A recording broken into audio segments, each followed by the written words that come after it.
Hello friends, welcome to my YouTube channel. आज हम इस वीडियो में जानेंगे डीएचसीपी स्नूपिंग के बारे में। यह डीएचसीपी स्नूपिंग का लैब है। इस नेटवर्क में हमारे कुछ क्लाइंट्स हैं जो ऑटोमेटिक हमारे रियल सर्वर से डीएचसीपी सर्वर से ऑटोमेटिक आईपी प्रोवाइड कर पाएगा। और जबकि अनट्रस्टेड डीएचसीपी सर्वर एक है जो जो हमारे नेटवर्क में कनेक्ट किया जाएगा तो क्लाइंट्स को ऑटोमेटिक आईपी प्रोवाइड करने की कोशिश करेगा और क्लाइंट्स उन आईपी को ले सकते हैं। उन्हें आईपी डायरेक्टली ऑटोमेटिक मिल जाएगी। तो इससे बचाने के लिए हम डीएचसीपी स्नूपिंग का लैब बता रहे हैं। तो चलिए, सबसे पहले हम डीएचसीपी सर्वर को कॉन्फ़िगर कर लेते हैं। आईपी पहले ये क्लाइंट्स पे ऑटोमेटिक प्रोवाइड करवा देते हैं। यहाँ पे यहाँ पे हम आईपी टाइप में 192.168.1.1 ये आईपी हमने दे दिया और गेटवे डिफॉल्ट गेटवे और डीएनएस भी दे दीजिएगा। तो हमने यहाँ पे आईपी दे दिया, सबनेट मास्क दे दिया, डिफॉल्ट गेटवे दे दिया और डीएनएस सर्वर दे दिया है। अब इसके बाद डीएचसीपी कॉन्फ़िग में जाइएगा, यहाँ से सॉरी यहाँ सर्विसेज में जाइएगा और डीएचसीपी में जाइएगा। यहाँ से इसकी सर्विसेज ऑन कर दीजिएगा। ये हम आपको प्रैक्टिकली लैब बता रहे हैं, इसलिए पैकेट ट्रेसर में बता रहे हैं हम किस प्रकार से आप लैब कर सकते हैं। और यहाँ पे आप डिफ़ॉल्ट गेटवे दे दीजिएगा।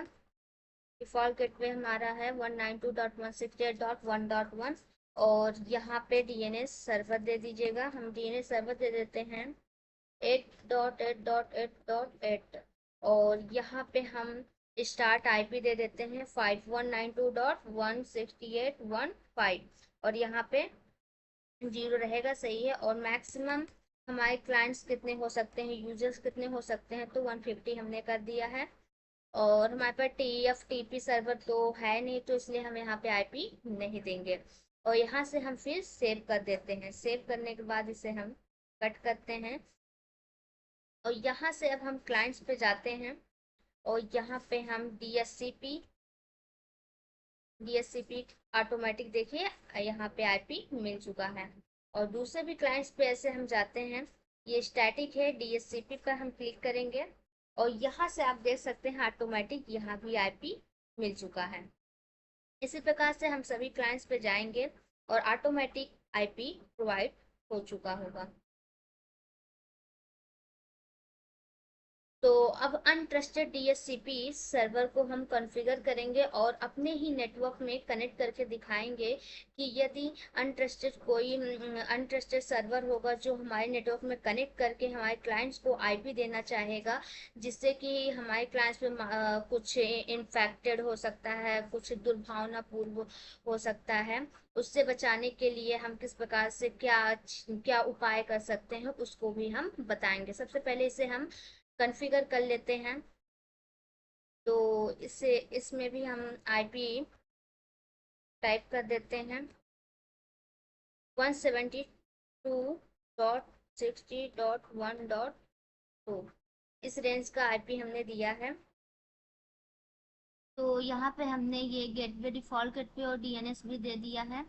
अब इसके बाद सर्विसेज में जाइएगा और इसी प्रकार से जिस प्रकार से डीएचसीपी सर्वर को हमने कॉन्फ़िगर किया था, इसी प्रकार से इसको भी करना। डीएचसीपी में जाइएगा और यहाँ पे सर्विसेज ऑन कर दीजिएगा और यहाँ से आप स्टार्ट आईपी दे दीजिएगा। तो स्टार्ट आईपी हमने यहाँ पे दे दिया है और ये पोर्ट है जो इसे यहाँ पे हम 150 यूजर्स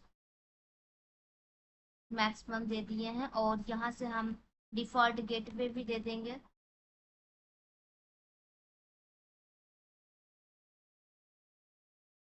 डिफ़ॉल्ट गेटवे और यहाँ पे हमने ये देखिए डिफ़ॉल्ट गेटवे डीएनएस भी दे दिया है। तो अब यहाँ से हम सेव कर देते हैं। सेव करने के बाद इसे हम अपने नेटवर्क में कनेक्ट करते हैं।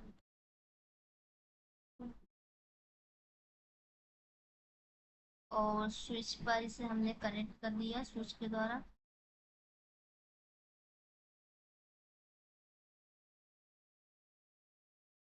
अब यहाँ से हम क्लाइंट्स पे जाएंगे किसी भी, इसके बाद यहाँ से स्टैटिक करेंगे, फिर DHCP करेंगे।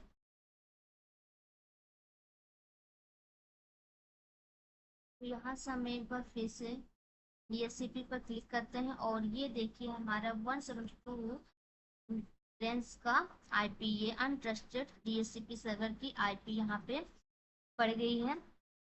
तो अभी इसे हम कोई अनट्रस्टेड सर्वर जो है वो हमारे नेटवर्क कनेक्ट करके हमारे क्लाइंट्स पर आईपी प्रोवाइड ना कर पाए, ओनली जो हमारे रियल DHCP सर्वर है उसी का आईपी क्लाइंट्स आईपी ले पाए। तो इसके लिए हम स्विच पे जाएंगे और कमांड्स लाइन पे जाएंगे।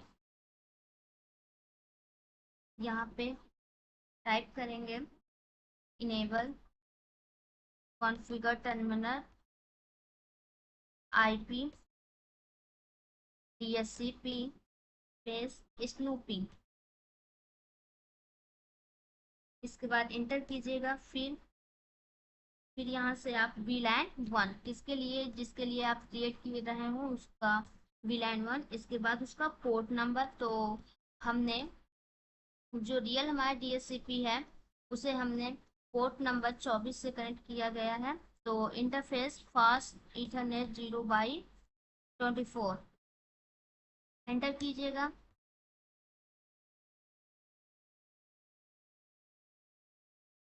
फिर एंटर करने के बाद फिर आईपी DHCP स्नूपिंग ट्रस्ट, ये कमांड लगाने के बाद इंटर कर दीजिएगा। DHCP snooping trust IP.